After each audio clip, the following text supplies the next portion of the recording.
Lo que muchos señalan. Muchas gracias, eso es lo que le pedí a Juan Carlos, si podíamos grabar. Yo no puedo decir para este 2025 lo que muchas personas desean o anhelan, eso de que se cumplan todos tus deseos.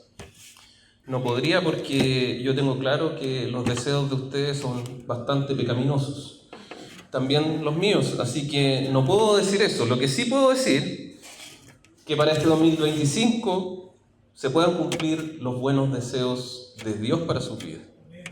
Amén. Los buenos propósitos de Él. Y también los buenos propósitos para la iglesia que es de Él. Amén. Cristian Donoso, mi querido siervo, está de vacaciones y me ha pedido, cierto, que pueda reemplazarlo el día de hoy y la próxima semana también. Y vamos la semana pasada ya comenzó una serie de sermones que nos van a ayudar, cierto, a tener una base para lo que Cristian nos señala que tiene que ser una administración justa y generosa de los recursos que Dios nos entrega a cada uno de nosotros.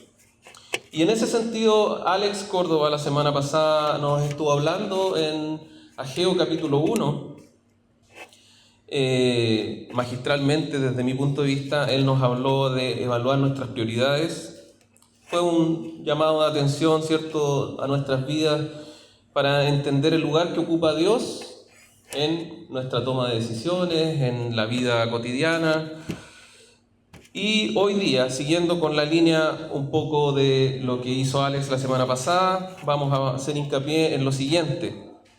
Lo primero que quiero que quede en claro a través de este sermón es que conociendo a Dios, conociendo el carácter de Dios, eso nos debe llevar a tener un corazón generoso, una actitud de dar, y dicho de una forma negativa, si es que se quiere, lo plantearía de la siguiente manera: si tú aún eres egoísta, si sientes que solo piensas en tu bienestar, si no te importa en lo absoluto el resto del mundo, es porque realmente, probablemente no estés conociendo el Dios de la Biblia. Oremos. Gracias, Señor. Hoy día queremos honrarte, queremos glorificarte, porque tú eres digno, Señor, de toda adoración, de toda alabanza, de toda exaltación. Y por eso queremos orar a ti, rogando, Señor, que tu palabra se exponga fielmente delante de esta tu iglesia, que tú puedas guiar mis palabras, que puedas guiar, Señor, mis pensamientos, y que en todo, Señor, podamos darte la gloria, darte la alabanza a ti, Señor. Señor, que este sea un tiempo de bendición y que podamos también tener un tiempo de gratitud hacia ti en cada aspecto de la vida. Oramos en Jesús. Amén. Amén. Quiero partir analizando este pasaje que hemos leído de manera no lineal, no desde el principio hasta el final, más bien como desde la mitad hasta después volvemos un poco al principio y seguimos el hilo. Y quiero partir con el versículo 9, no sé si lo pueden proyectar ahí. Dice: pues ustedes ya conocen la gracia de nuestro Señor Jesucristo, que por amor a ustedes, siendo rico, se hizo pobre, para que con su pobreza ustedes fueran enriquecidos. Cuando leemos, escuchamos la palabra de Dios, la Escritura, la Biblia, muchas veces podemos caer en un mal entendimiento de algunas cosas. Por ejemplo, me recuerdo de infancia, respecto del estudio de la Escritura, es haber leído las historias bíblicas y haberme emocionado con muchas de esas historias. Y lo cual es bonito, no digo que sea malo. Pero centrarse en la vida y las cosas que le ocurrieron a los personajes bíblicos no es el centro de la Biblia. Otros cometen el error de ver solamente leyes, mandatos, y producto de eso muchas veces caen en el legalismo, como le ocurrió a los judíos. Y si nosotros vemos lo que Jesús le reprocha al pueblo judío, en Juan 5:39, les advierte de cómo están leyendo la Biblia, de cómo están leyendo la Escritura. Ustedes, dice Jesús, escudriñan las Escrituras porque les parece que en ellas tienen vida eterna, y son ellas las que dan testimonio de mí. ¿Qué quiero plantear con esto? Es que Dios es el centro de la Escritura, de la Biblia. Querer conocer el Evangelio es querer conocer a Dios. Ver a su Hijo Jesucristo revelado a través de los Evangelios es ver a Dios mismo revelándose y actuando. Si el llamado a evaluar nuestras prioridades de la semana pasada fue el centro, entonces nuestro llamado actual, hoy, esta semana, es evaluar si realmente anhelamos y deseamos profundamente conocer a Dios. Y volvamos entonces a 2 Corintios 8:9. El regalo, la palabra regalo es lo mismo que gracia, eso significa la palabra regalo.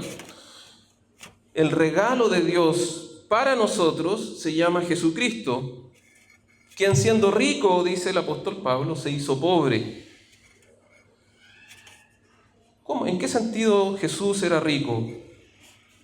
En el sentido de que Jesús no necesita de las cosas materiales como nosotros necesitamos, por ejemplo, el alimento. Él no necesitaba cosas para poder existir. Él, en la segunda persona de la Trinidad, antes de su encarnación de ser humano, Él no necesitaba ninguna cosa porque Él era autosuficiente y hasta el día de hoy lo es. Él no necesitaba ni necesita hoy de nosotros para ser feliz.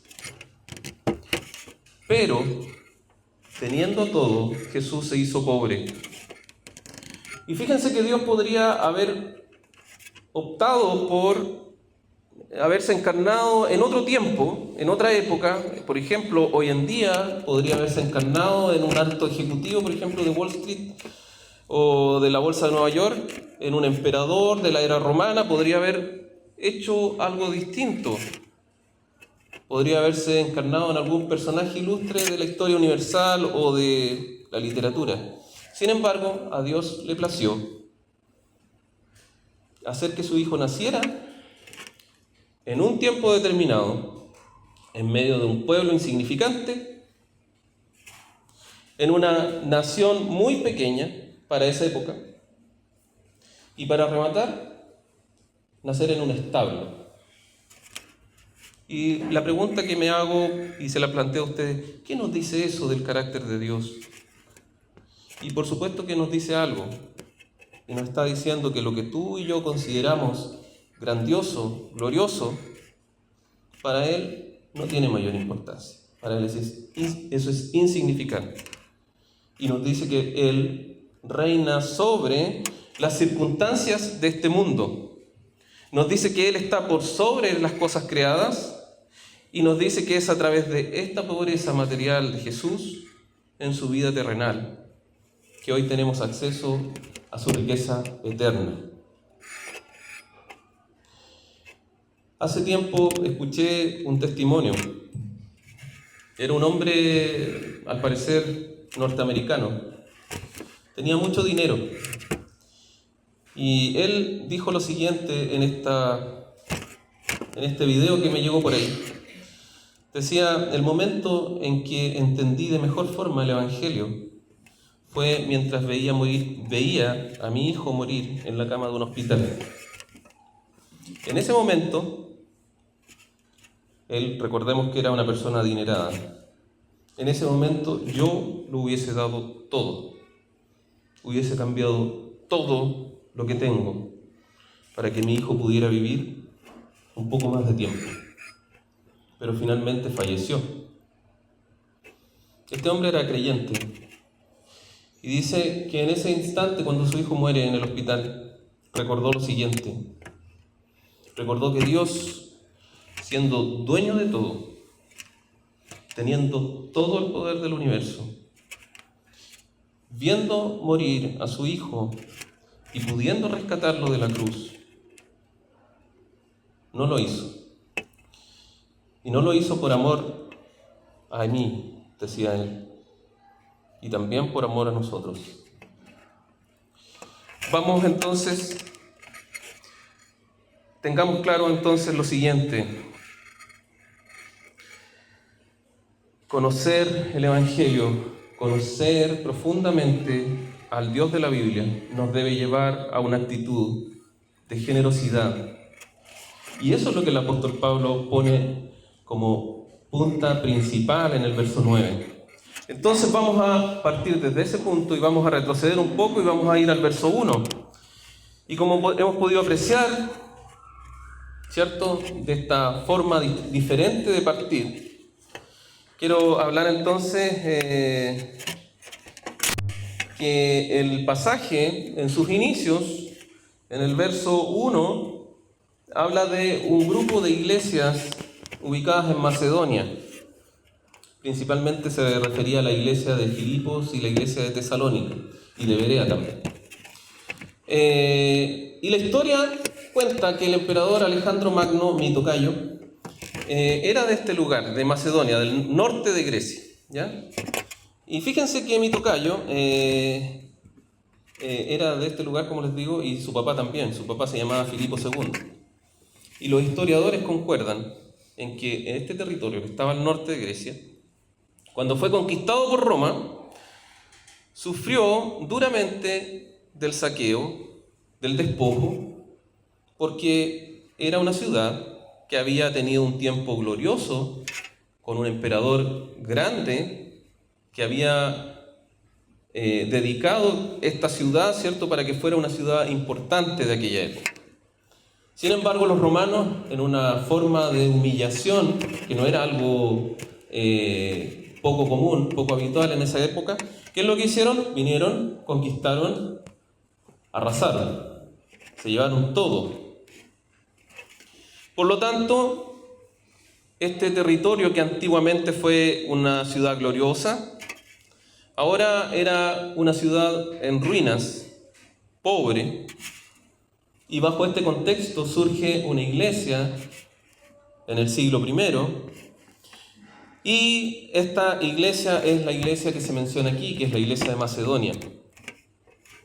Y notemos entonces que el apóstol Pablo va a reconocer esta iglesia que proviene de una situación de pobreza y los pone como un ejemplo. Y dice que son ellos, los macedonios, los que recibieron una gracia, un don. Recordemos que gracia, don, regalo es sinónimo. Recibieron un don, un regalo. Y mi pregunta es, cuando hablamos de un regalo, generalmente uno no lo plantea para el que lo da, sino que lo plantea para el que lo recibe. ¿Sí o no? Pero el apóstol Pablo aquí nos está diciendo lo contrario. Son los de la iglesia de Macedonia los que reciben este regalo de poder dar.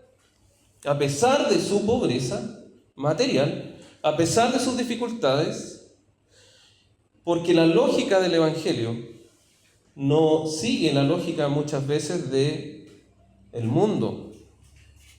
La lógica del Evangelio muchas veces es contraria a nuestro razonamiento. En Hechos 20:35 leemos, ¿cierto?, estas palabras de Jesús que dijo: más bienaventurado es dar que recibir. No solo se habla de una intención de querer dar, en el caso de los macedonios, sino un ruego insistente en querer llevar a cabo dicha acción. No es solo la intención, es nosotros queremos dar, queremos participar en esta obra de amor. Después, más adelante, vamos a ver cuál es esta obra de amor.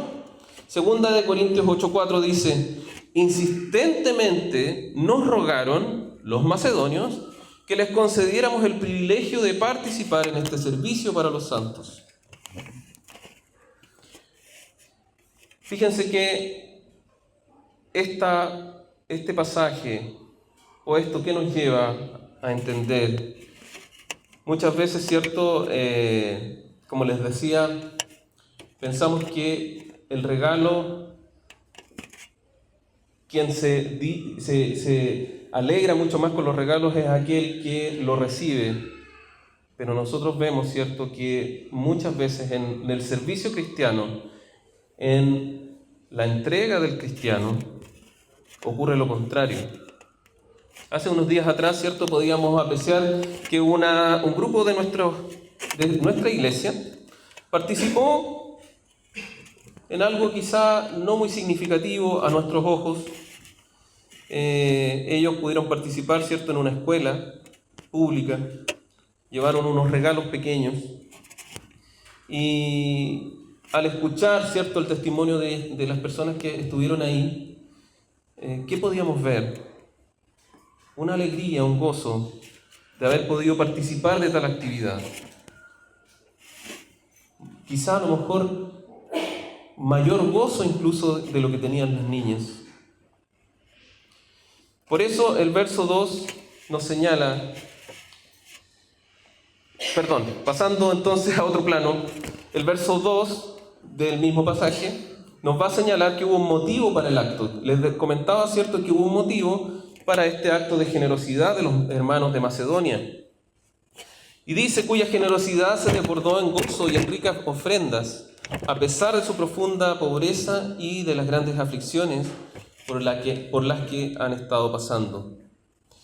Y el tema es que Dios no nos pide que demos a ciegas. Al contrario, debemos ser sabios administradores y es bueno conocer para qué estoy aportando. Ellos sabían perfectamente para lo que estaban aportando. Les pongo un ejemplo de conocer realmente en qué uno está aportando. Hoy día hay muchos organismos que tienen el botoncito donar.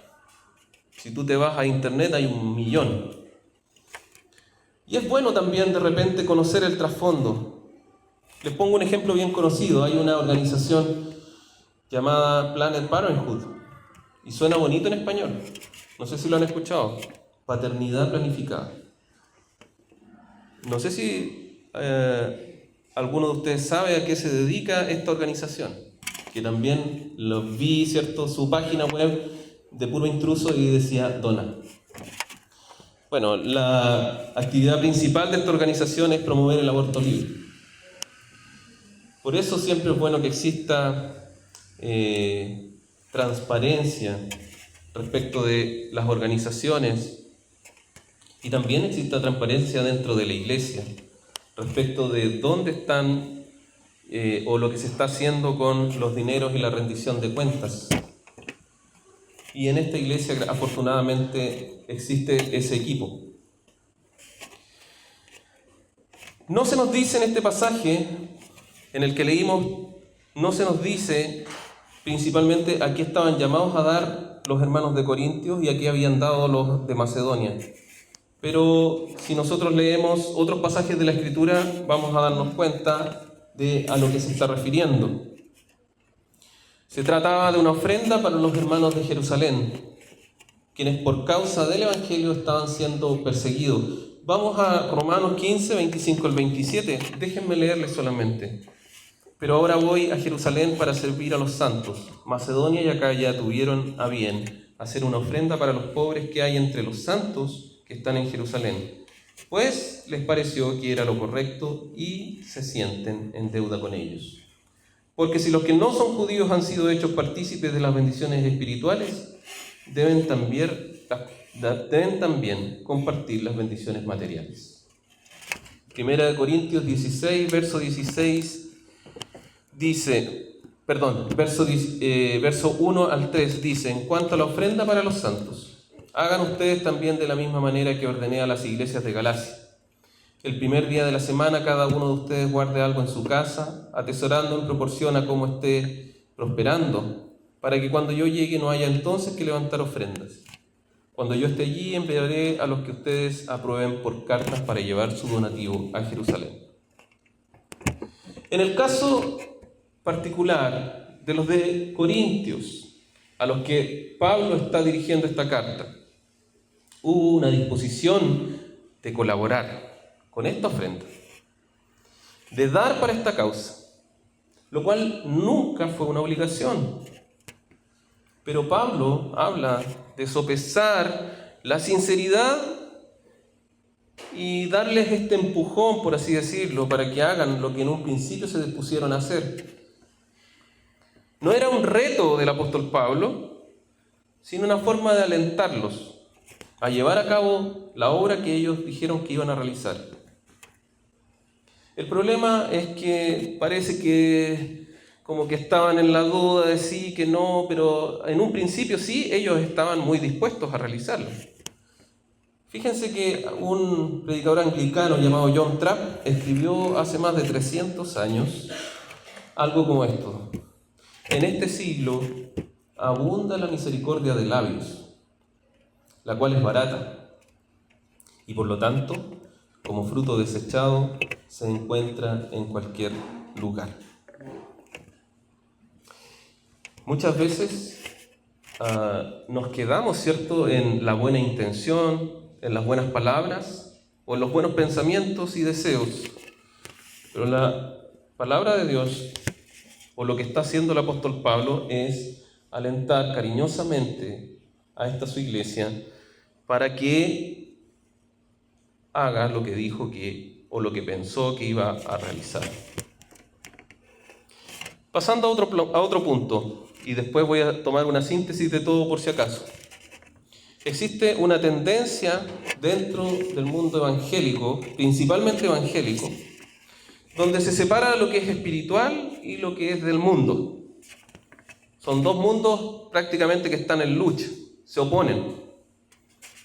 Y se plantea muchas veces que cuando los creyentes tienen más tiempo de oración, más lectura bíblica, más dones del Espíritu, eso es sinónimo de una iglesia espiritual. No sé si a ustedes les ha pasado, pero cuando tú te preguntan ¿a qué iglesia tú vas? A la iglesia anglicana. ¿Y ustedes creen en los dones del Espíritu Santo? No sé si es una pregunta habitual, pero a mí me la han hecho. Pero recordemos la primera carta del apóstol Pablo a los Corintios. ¿Se recuerdan? En los capítulos 12 y 13 de la primera carta del apóstol Pablo a los Corintios, el apóstol Pablo le escribe respecto de los dones del Espíritu. Y específicamente en el capítulo 12, donde dedica todo un capítulo completo para hablar de los dones del Espíritu. Pero en el capítulo 13, el que continúa, les habla acerca del amor. Y te voy a leer solamente el principio del capítulo 13 de Corintios, de la primera carta a los Corintios. Le dice: si yo hablara en lenguas humanas y angélicas y no tengo amor, vengo a ser como metal resonante. ¿Qué significa eso? Vengo a ser como alguien que mete boche solamente, como un címbalo retumbante. Estoy metiendo boche. Y de ahí, ¿cierto?, empieza a describir lo que es el amor. Y los que seguramente conocen un poco más de su Biblia, y ya saben por qué estoy sacando a colación esto, porque Pablo en el fondo les está diciendo a los corintios: ustedes son una iglesia muy espiritual, tienen muchos dones, muchos carismas, pero hay un carisma, un don, que es más grande que todos: el amor. Y en el capítulo que hoy leímos, en el verso 7, si lo pueden proyectar ahí, en el verso 7 de 2 de Corintios dice el apóstol Pablo algo similar a lo que ya les dijo en 1 de Corintios.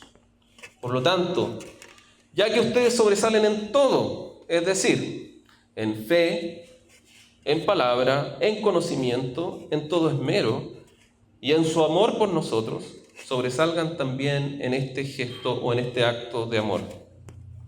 Lo que está queriéndoles decir el apóstol Pablo es: ustedes son una iglesia muy espiritual, una comunidad que se destaca por los dones. Bueno, si es así, entonces hagan lo que dijeron que iban a hacer. Ofrenden para sus hermanos. No se trata de que ustedes den lo que no tienen, ni siquiera se les pide en esto ser como los macedonios, que dar de su pobreza, ni tampoco se trata de endeudarse para que ustedes puedan dar. Se trata solo de dar en la medida de lo posible, con buen ánimo, les dice. Teniendo en cuenta de que si Dios les ha otorgado una mejor posición económica que los de Macedonia, puedan ser generosos con quienes se encuentran desfavorecidos o pasando por un periodo de escasez. Vamos al versículo 14. Dice, sino para que en este tiempo la abundancia de ustedes supla con igualdad la escasez de ellos, y para que la abundancia de ellos supla la necesidad de ustedes. De este modo habrá igualdad. Hay que tener cuidado aquí porque alguno podría pensar que se trata de una especie de socialismo cristiano, de comunitarismo, de comunismo y todos los ismos. Y la verdad es que no se trata de eso. No se trata de que todos seamos iguales, porque la historia demostró, ¿cierto?, que eso no funciona, porque siempre van a haber unos más iguales que otros. La meta de la generosidad del cristiano, y que es lo que se le pide a los corintios, no es dar para que los de Jerusalén vivan a costa de las ofrendas de los de Corintio, ni de la ofrenda de los de Macedonia. Es para que pudieran sobrevivir. La meta no es afligir a aquellos que dan, es demostrar el corazón bondadoso y de amor a través de Cristo Jesús. Ese amor que transforma nuestro corazón. No se trata de dar hasta que duela, como dicen alguien por ahí. Tampoco se trata de poner todo en un fondo común. El tipo de igualdad al que el apóstol Pablo está refiriéndose, desde este punto de vista, se expresa muy bien a través de algo que dijo Juan Calvino. Admito que, ciertamente, no estamos atados a tal igualdad, pero debe de haber una igualdad en la cual nadie sufra hambre y nadie obtenga su abundancia a expensas de los demás. Ese es el tipo de igualdad al que se está refiriendo el apóstol Pablo. Para finalizar, ha llegado el momento más esperado. Para finalizar, ¿qué nos dice a nosotros hoy este pasaje? Muchas cosas. Primero, procuremos conocer más profundamente a Dios a través de nuestras lecturas bíblicas. Busquemos qué nos dice acerca de Dios, de su carácter. Cuando leamos el Evangelio o los Evangelios, busquemos qué nos quiere decir de Dios la Biblia.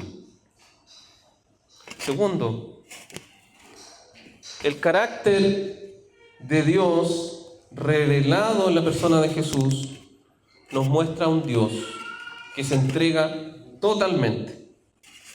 Jesucristo es el gran regalo, la gran ofrenda, el gran don de Dios para nosotros.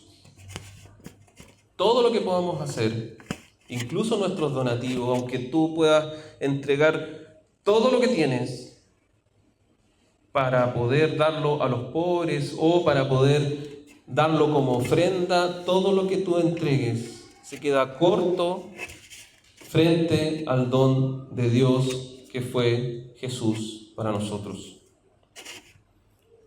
Entonces, que la vida y la obra de Jesús, que el carácter de Dios impacte en nuestra vida de tal manera que nos lleve entonces a tener una vida generosa, que podamos procurar esta igualdad santa en la que ninguno viva a costa de otros, pero que tampoco nadie pase hambre, como señalaba hace un rato atrás. Y para finalizar, nuestra vida cristiana es espiritual. Todo lo que hacemos es espiritual. Lo que tú realizas en tu trabajo diariamente es espiritual. Si tú has creído en Jesucristo, si has puesto tu fe en Él, si Él es tu Señor, todo lo que haces es espiritual. El tiempo que dedico a ciertas cosas, hasta en lo que gasto mi dinero, es algo espiritual. Por lo tanto, debemos procurar ser sabios administradores, porque lo que mucho o poco tenemos es por un don o un regalo de Dios. Oremos. Señor, gracias por este tiempo, gracias por tu palabra, que podamos no solo salir de aquí pensando y meditando en tus palabras, sino que también podamos, nuestro corazón pueda, Señor, ser movido a llevar nuestras palabras a las acciones.